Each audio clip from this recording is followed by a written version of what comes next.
Hey guys, I'm Grestar, and how about we react to RWBY, Volume 3, Chapter 12, End of the Beginning. As with my other RWBY reactions, this video will only include me, so if you would like to actually watch the RWBY episode along with me, make sure to click here.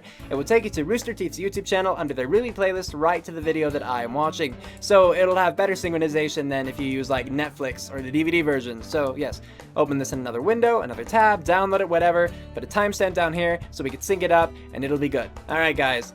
End of the beginning, the last chapter of Volume 3, and you know, in Chapter 7, I believe it was, yeah, Chapter 6 was Fall, Chapter 7 was beginning of the end, and this is end of the beginning.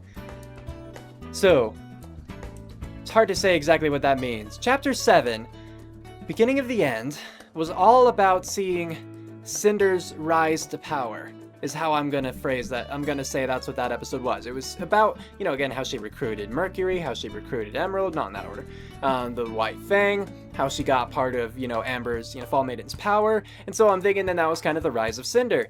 So now, end of the beginning, does that mean, is this going to be Cinder's fall? And that was intentional? Like, or does it mean something else? Because that's what's coming to mind right now, is that if I'm relating, you know, beginning of the end, you know, that episode to it being Cinder's rise, then Cinder's fall, I have to assume would be this one. And because, of course, too, it's the end of Volume 3, this had better be dang climactic. Okay, like, if at this point, this ending were like Volume 2's finale, I would be so... Okay, then I actually might be angry. Like, I would be so upset because this has had so much conflict build up. This has had so much tension. The stakes are so high. Yang bloody lost her arm. And by the way, I fully expect her at this point to get, you know, a metal prosthetic because, you know, Ironwood clearly did it with half of his body. Mercury did it with both of his legs. You know, we've just seen that that's definitely a possibility. And because Yang is so heavily reliant, I mean, everyone is reliant of their limbs if they're fighting. Like, that's just the thing. But, you know, she punched. Like, that was her thing. So I have to assume that she's going to get a robot arm, which is pretty sweet.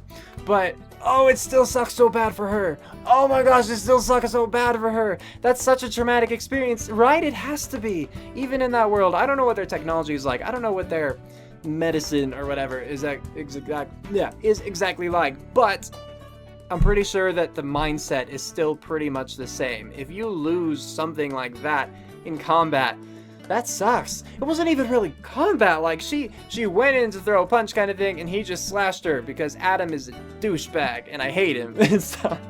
So, what do I expect from this episode? Well, I expect things to wrap up. Like, Volumes 1 and 2 have all been a continuation leading up to this point. I think, though, at this point, things are actually going to end. I think things are actually going to be resolved. At least with, I mean, like, everything has been building up about Cinder, and I feel like this is going to be Cinder's fall, so I feel like most of the stuff that has built up is going to be done away with, and we're just going to reach this uneasy kind of quiet, you know, where it's like, it's peace, but after what just happened, it's like this really somber sort, like, that's kind of what I expect. So I expect Adam to be defeated, if not flat out killed, and, yeah, I'm really just hoping, though, that more people don't die that I like, you know? Like, people haven't really died that I like, aside from Penny, which I still don't know if she could ever come back. I'm hoping that she can. I'm not gonna be devastated if she can't, to be perfectly honest. Like, I like Penny. I liked Penny. But, you know, I'm just not gonna be completely devastated if she can't come back. I do want her to, just saying. So, I don't want to lose any more people is the thing. And it's totally a possibility that we will. It absolutely is.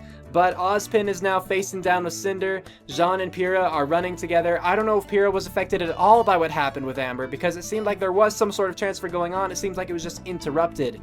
So, I hope that things work out. I don't want this to be bad. Alright, but, you know, we're just gonna have to wait and see what happens. So, with that, let's get to watching. Alright guys, here's how it's going to work. I'm going to say 3, 2, 1, play, and when I say play, you hit play.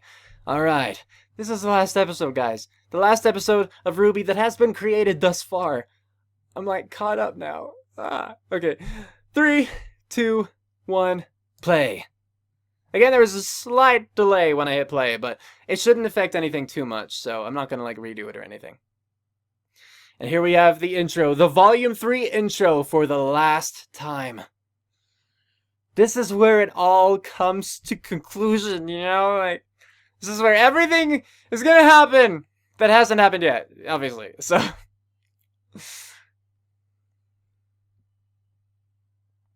did I mention that Cinder is full I did. Okay, she's full Fall Maiden now. I know I did at least at the end of the last episode. I don't know if I did at the beginning of this. But yeah, she killed Amber, and we saw the power transfer to her. Oh, jeez. Okay, I'm gonna say this now in case I forget by the end. RWBY has come such a long way from Volume 1. I am impressed.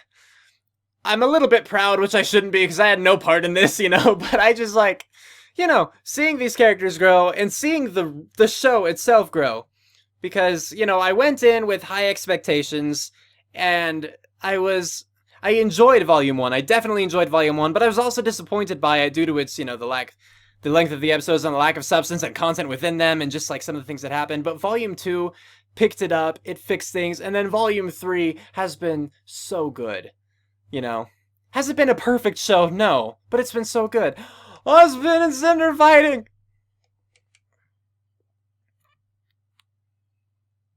Oh, jeez.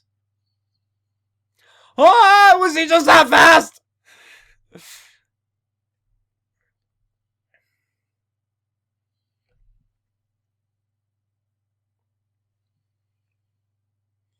Oh, wow.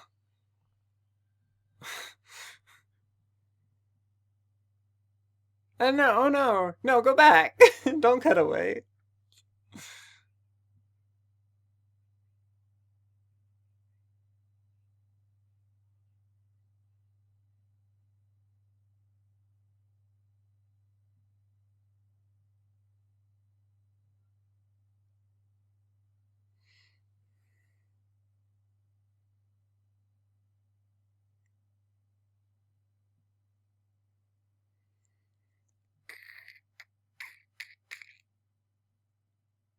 Oh, it looks terrible seeing this now.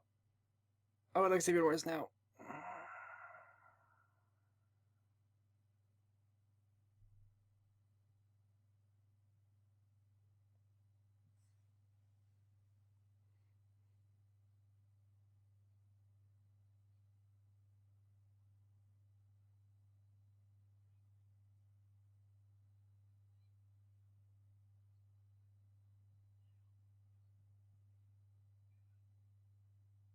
You really should leave.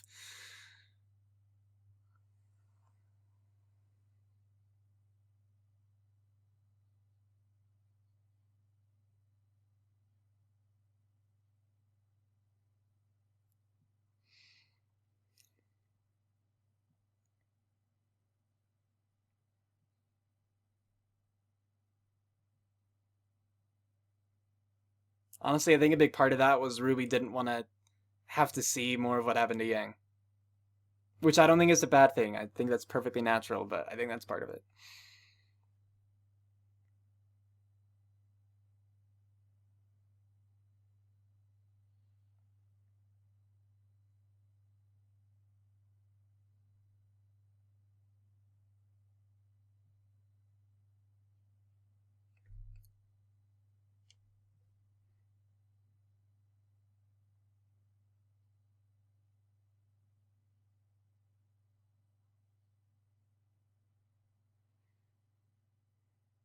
Oh,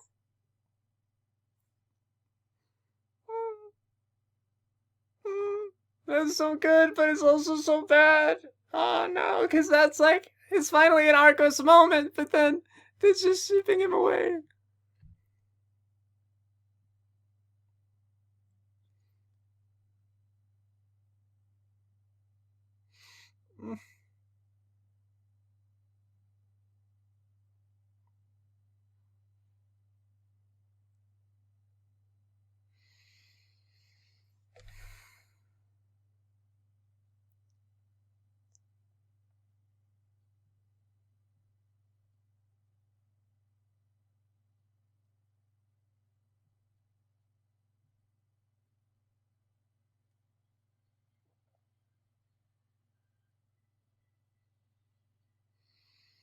What she should do is just get some metal plates on the bottom of her shoes, and then Yeah.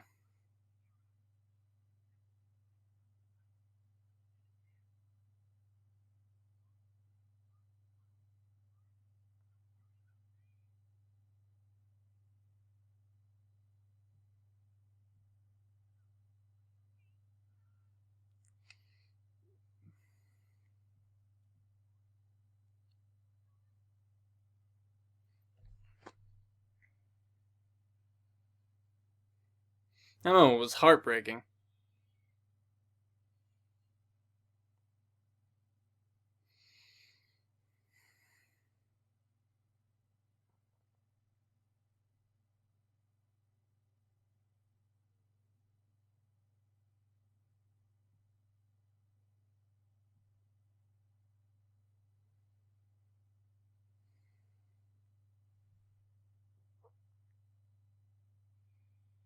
No fear.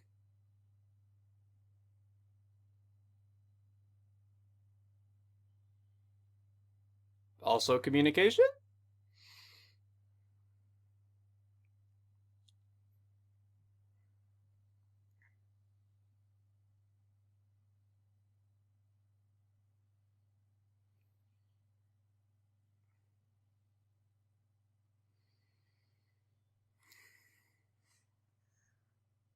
Please kill her, Pyrrha.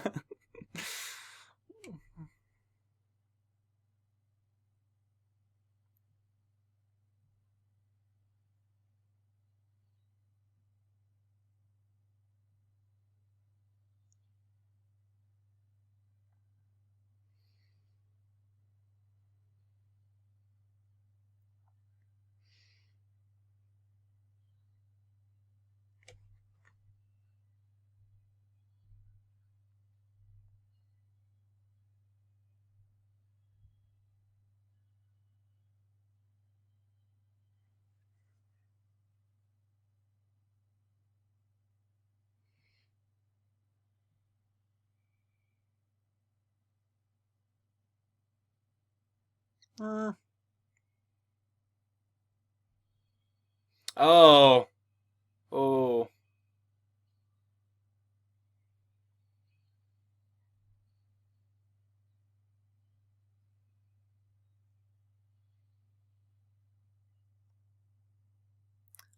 Okay, so she didn't fly out of the building. Come on, Ruby and Yang, or not Yang, Wise.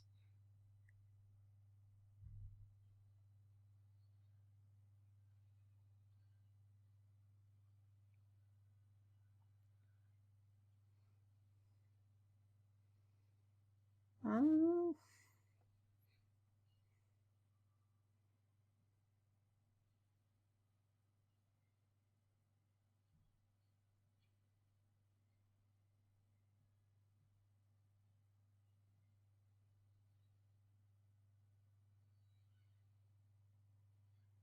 Mm.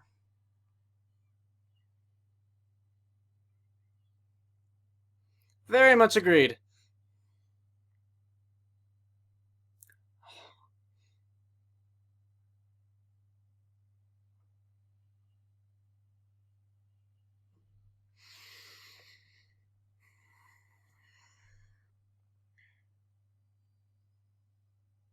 Whoa! Hey! That's so cheating! No, don't do that.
I don't know.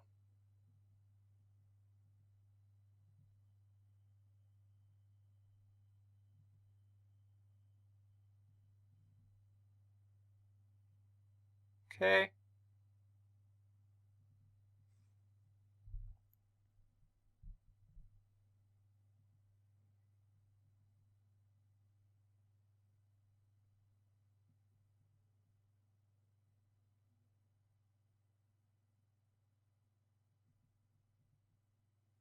So, I mean, this isn't a flashback.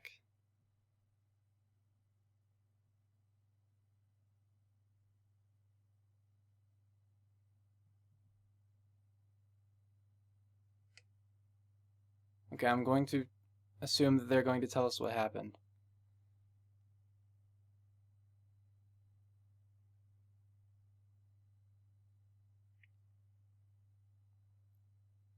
I mean, through telling her what happened.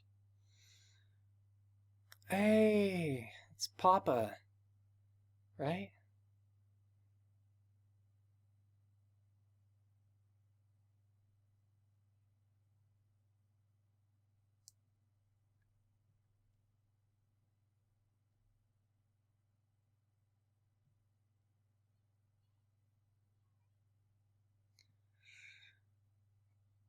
Mm, in shock? Right.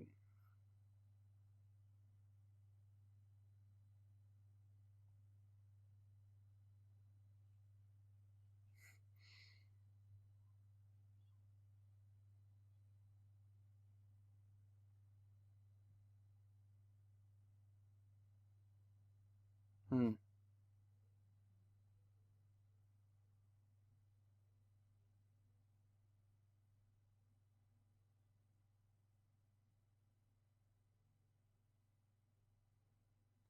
Oh,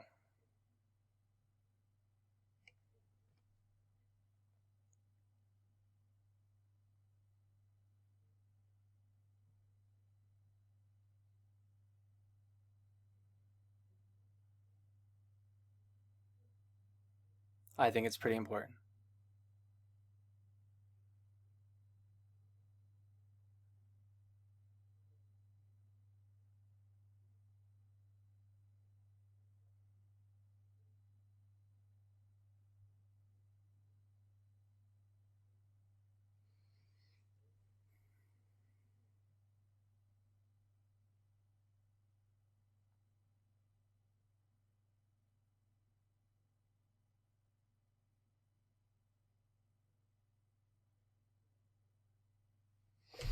Okay.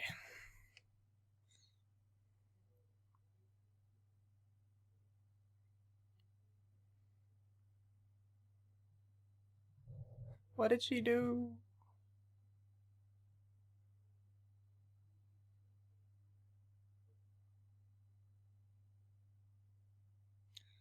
Painful question.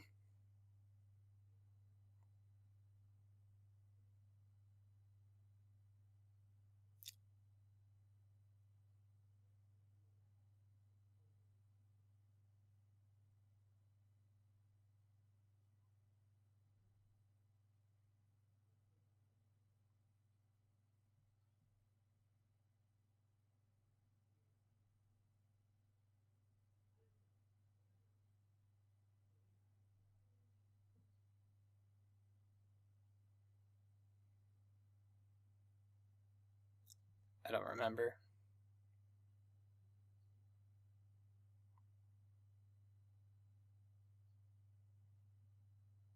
Oh,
It's a fair point.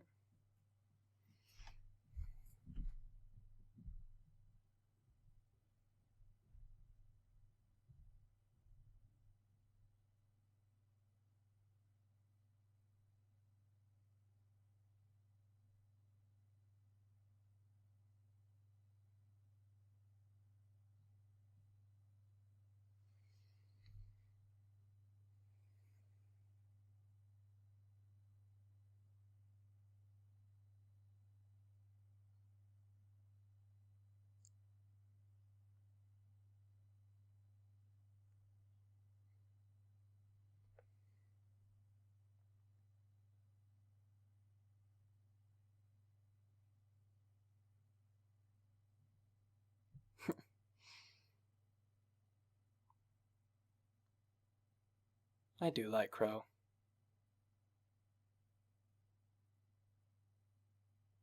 I need to see her interact with the other team, like Team RWBY though, the rest of them. And I really want to see Jean again and still stuff. Oh, look where it conveniently cuts off at the windowsill.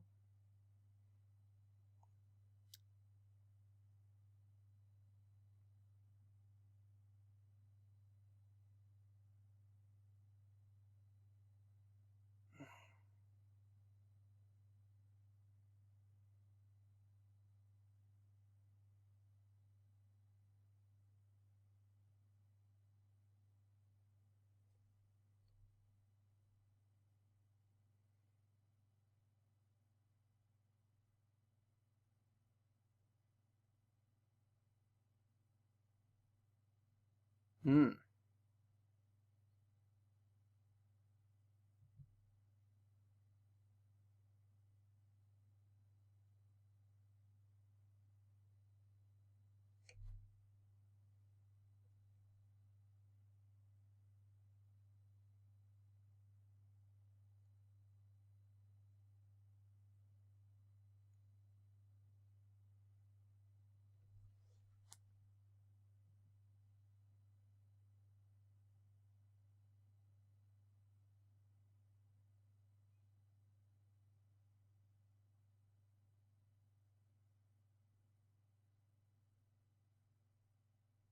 That's not true.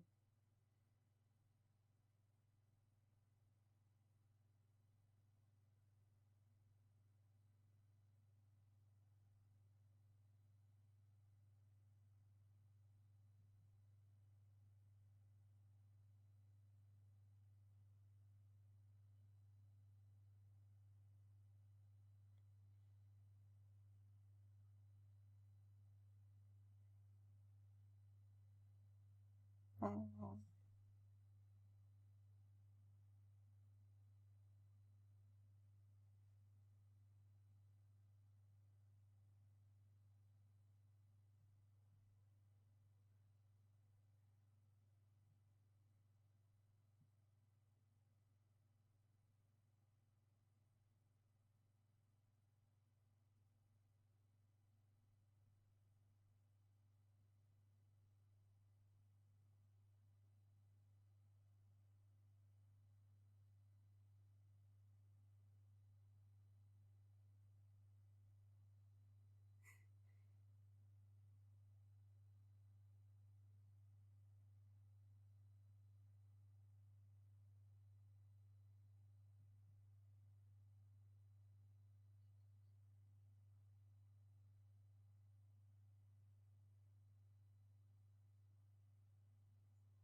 Alright, everybody, just go ahead and sit back while the credits roll.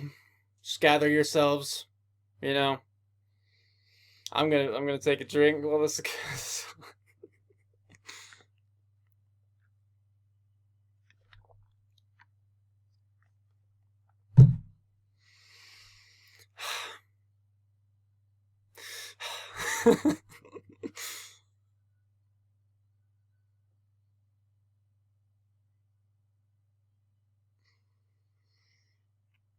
Alright, yeah.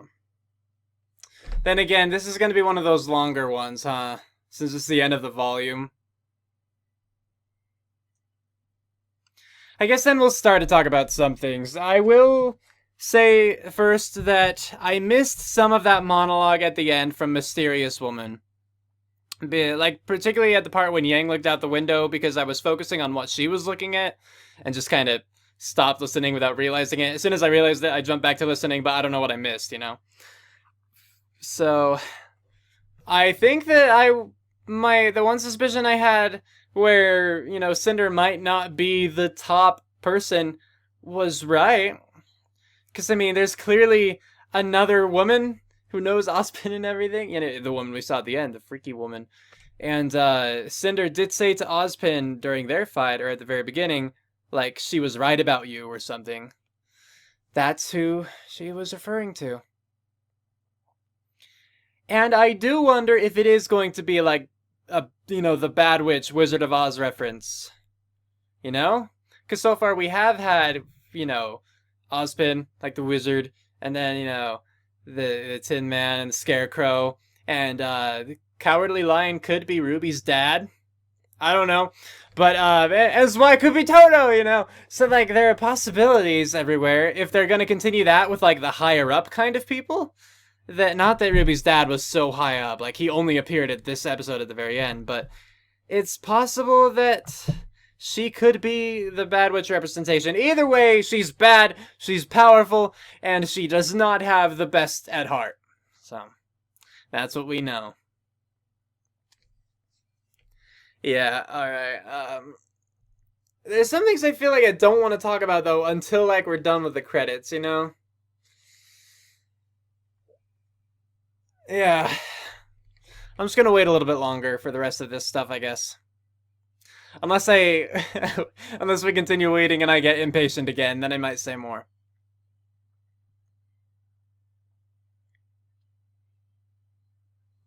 Oh, I will say, since I saw that World of Remnants credit right there, I guess I haven't seen all of the World of Remnants, as I put in like a little text bit on one of my videos. When I said I'd watched them all, I'd watched all of them up to that point. The last one I saw was the third World of Remnant, which was about Grimm. So I've seen like Kingdoms, Grimm, and Dust, not in that order. And because I think it was Dust Kingdoms Grimm. So I still need to see the others. I don't know how many there are, but you know, I'll watch them. I'll watch them in time for sure. Probably, actually, before you guys even see this. Who knows? But there's a good chance of it.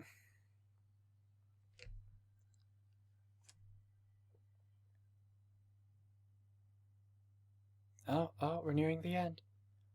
Here we go. Oh, no. Now there's special thanks, and I feel like that's gonna go on forever. A new song just started.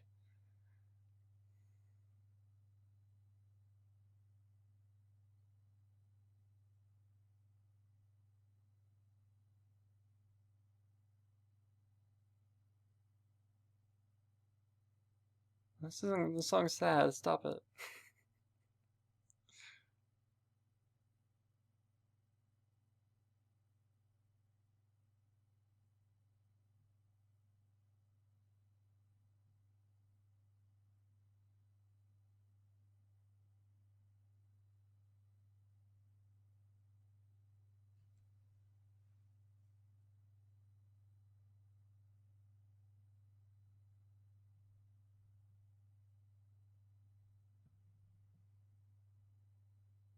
The song is sad. Stop it.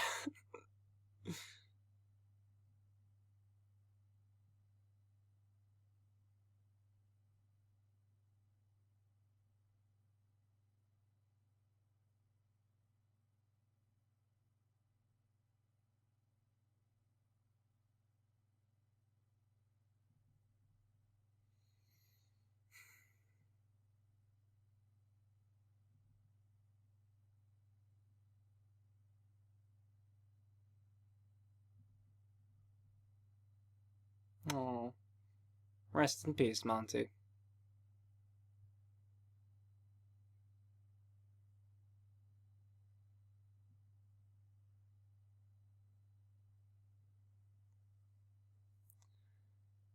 Oh, yeah, after.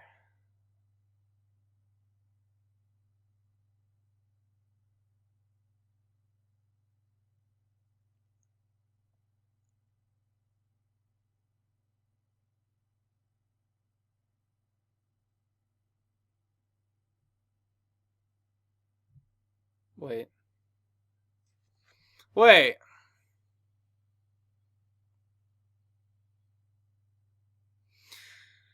Okay, well, that was the end of that episode, and that episode was 28 minutes and 4 seconds long. Now it's time to talk about it. Just to touch on that really quick then, did Crow just turn into a crow? Like, literally? Can they do that? Or was that just he jumped and it happened, like, coincidentally, but it's symbol kind of stuff? Do we know Crow's semblance? It could. I can't think of it right now. Like, I know his weapon, obviously. I don't know what his semblance is. I guess it could very well be, like, animal transformation, or at least specifically to a crow. And that could help with his whole spy reconnaissance kind of thing. I don't know. I guess that's just up to speculation, but, alright, this episode. Okay, so, none of the parts made me cry.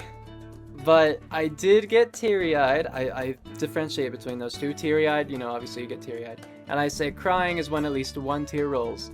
So I did not cry. I just got teary-eyed. And as you might be able to hear, I'm a little choked. Or have been. So my throat's kind of not where it was or usually is. But yeah. No, this episode was deserving of that kind of a response, though. I definitely think. Just Volume 3 in general, with its build-up, with everything that happened, with how it ended off, like, I'm not gonna say that it was perfect as a volume, because, you know, it wasn't, I'm not gonna lie. There were definitely some flaws here and there, or just even little nitpicky things, but it was really good. it was really good, and, they could end this, I'll say this, it easily could have made me cry.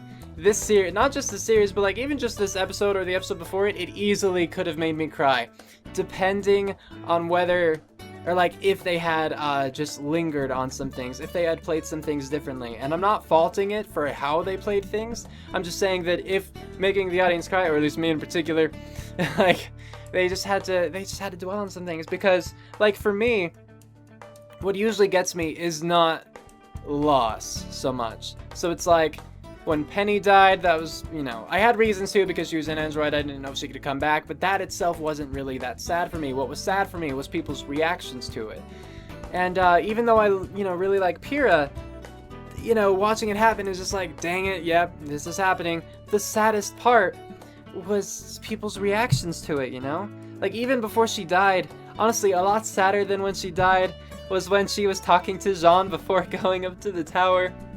And they had their moment, and you know, like, Jean knew he was saying goodbye, kind of thing. No, it's gonna make me cry right here. It's gonna make me cry right here just talking about it. Okay. Like, that was the saddest part. Okay. Touche, Ruby. Touche. Okay, I'm not gonna skip that, just so y'all can see. Alright. Well, now you guys know what I considered to be the most... I said during that episode right after it happened, like, well, that was heartbreaking, and then how it ended up, it really was. Okay. So I don't want to skip stuff, because I don't want to, like, cover anything up. But if I can't talk, that kind of defeats the purpose of a review. No, stop it. Okay. Maybe skip ahead just a little bit, so I could gather myself. And then we can continue on. Okay, it didn't take too long, so let's try to speed through that. So obviously, I liked Jean. and I liked Pyrrha, and I liked what they had together. So, yeah, most touching part. Okay, I'm out of water too, which is a terrible thing. I'm out of water, so I can't even like use that to help myself recover. Okay, the next most crying part, most touching part, you know, where again, I didn't cry while watching, but I'm just saying like the most touching for me was people's responses to Yang, you know, when she lost her arm, because it's, you know, it's such a big thing.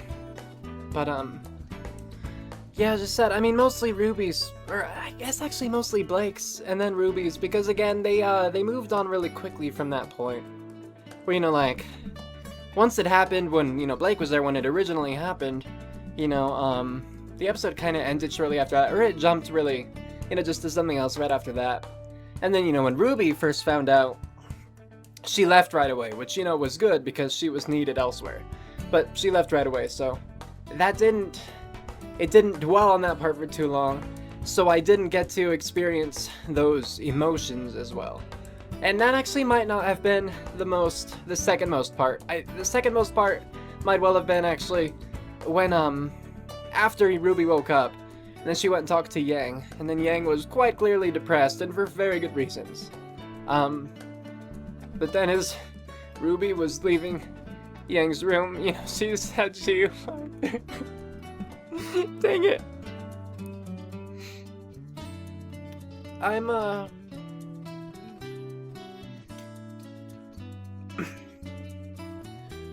know how to phrase that. I guess a fan or a strong believer in strong families, and so... I don't know.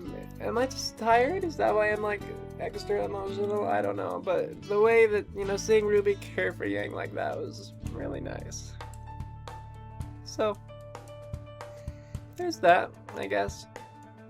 Yeah. Talking about the Yang losing her arm thing didn't make me cry. Talking about RWBY saying I love you Yang did. So I'm gonna say that that was the second most touching part in my opinion. Y'all of course can have your own, but I'm gonna say that was the second most for me.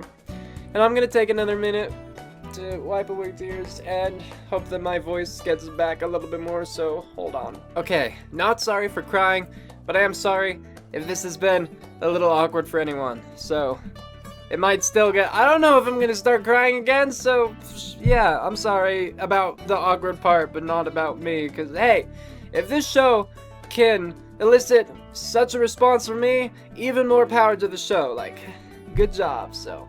Okay, talking about other things.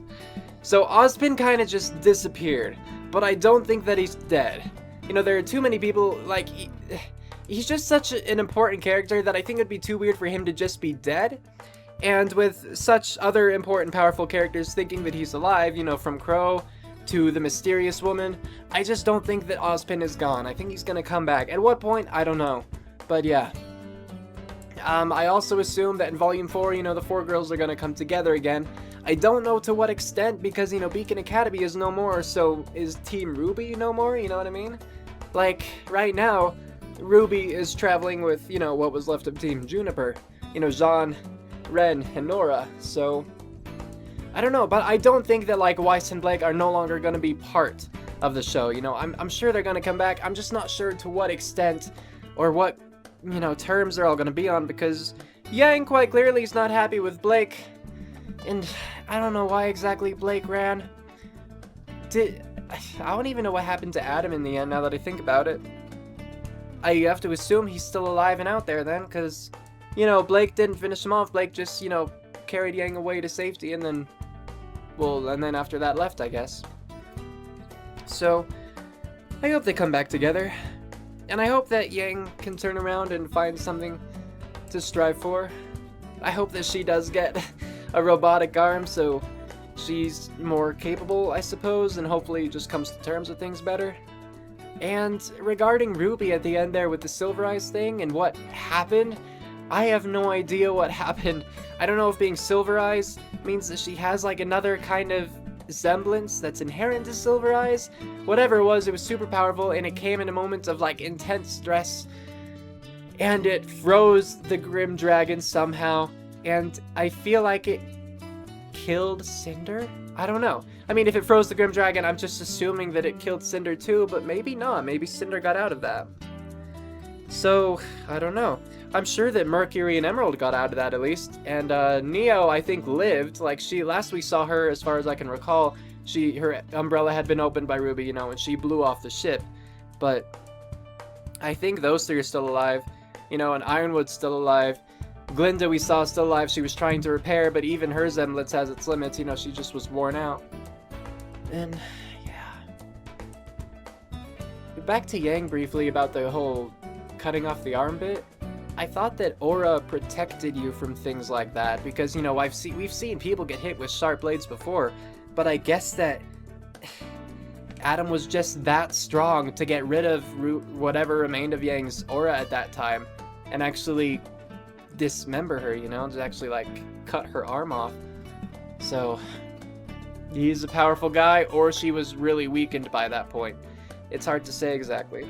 So, hold on, let me think if there's anything else I want to talk about before we end this one here.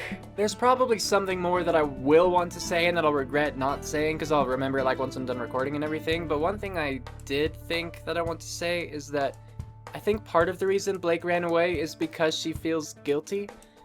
I mean, you saw how she acted after, you know, what happened to Yang. Like, Adam was kind of her problem, and then, you know, Yang's life was changed because she was trying to help her. And so, you know, I'm not saying that it was right for Blake to run away.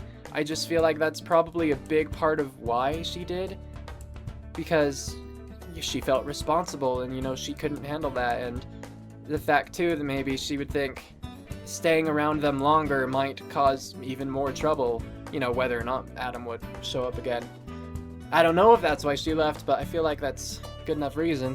And I haven't talked about Weiss really at all, and that's just because, you know, like, the reason she's no longer there is obvious. You know, her father came and took her away. I guess what I wasn't sure about, that I didn't mention during the video that came up, was they're from Atlas, and one of the big reasons that her father did come was because he saw Atlas citizens shooting, you know, the innocents or whatever, shooting who was supposed to be on their side, I thought, and all the Grim Beasts, but, no, not shooting all the Grim Beasts, but just he saw them all too.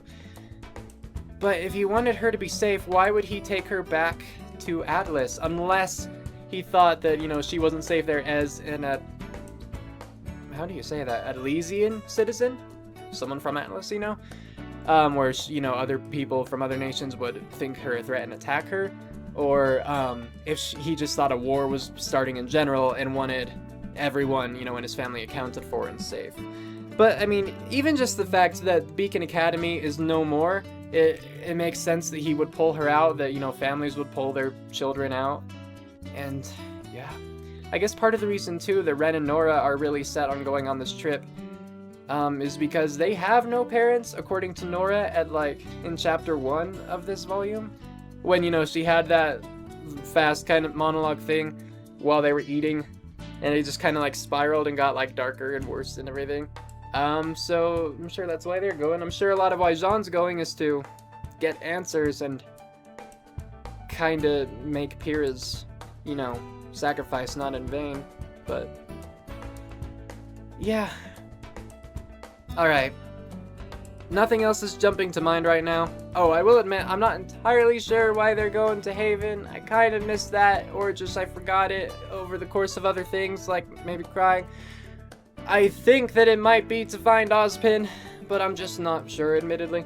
I'm just not sure why they're going to Haven. I just know that they're going there. So, my bad. I'll probably, you know, rewatch the end of that later, and I'm gonna watch, you know, the other World of Remnants that I haven't seen yet.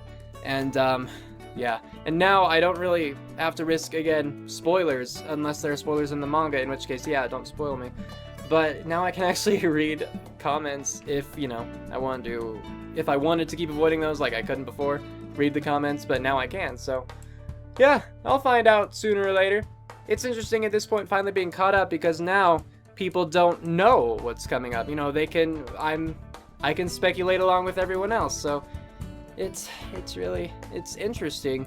and I'm glad to be here, and it was quite a journey to take in such a short amount of time with how quickly I got these videos out. Hey, be proud of me, I worked very hard. But yeah, alright.